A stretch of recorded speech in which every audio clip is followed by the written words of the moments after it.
reportedly said Democrats want to preserve their, quote, leverage by keeping the threat of another shutdown on the table. Of course, John Hoeven is a Republican. I misspoke there when I said Democrat.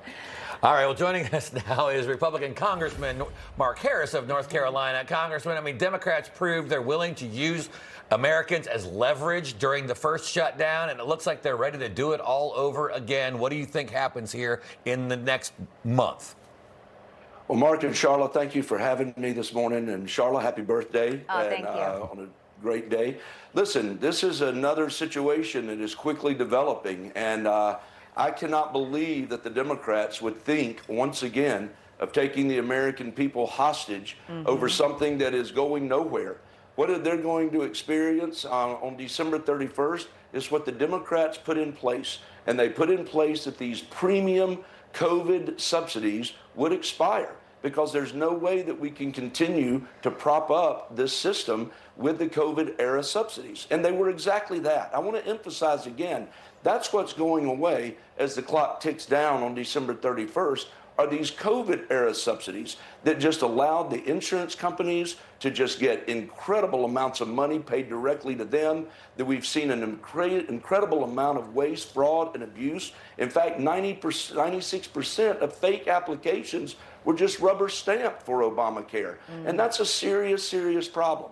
So the COVID era subsidies are going away, and that's where we're going to see the Republicans. We stepped in just before we left over the break to put in place a sort of short-term, if you will, plan that would help the situation by giving families more choices, by trying to drive down the cost so that the competitiveness among insurance companies would have to increase, and that always drives down cost, and then ultimately would put the power back in the hands of the people and their doctors, not the big insurance companies. Yeah, great point. And I want to share this. President Trump posting on Truth Social, quote, "It's time to end the filibuster." The president also points to Treasury Secretary Scott Bessent's recent opinion piece in the Washington Post. An excerpt, quote, says, "We cannot allow a procedural fossil to hold the country hostage." He also points to former President Obama, who describes the filibuster as a Jim Crow relic.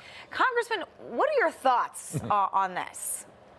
Well, listen, obviously the filibuster is something that the Senate is going to have to deal with, and they're going to have to determine if they allow the Democrats and Chuck Schumer to once again hold the American people hostage. It's just absolutely ridiculous for them to be able to do so. And quite frankly, you know, we've got a plan in place in the House. We've got 3 more spending bills that we're going to pass, these packages, over the next several weeks in January, hitting the date before we get to the January 30th deadline in order to fund the government and make sure everything stays open through the end of the year. We've already passed one, which when we reopened the government, had 3 of the 12 in it. We have 9 more left, and we'll be taking actions on those as we go back in January. If Chuck Schumer and the Democrats think that the American people are going to buy into being held hostage once again, I think they're making a serious, serious political mistake. We'll just have to see. Yeah.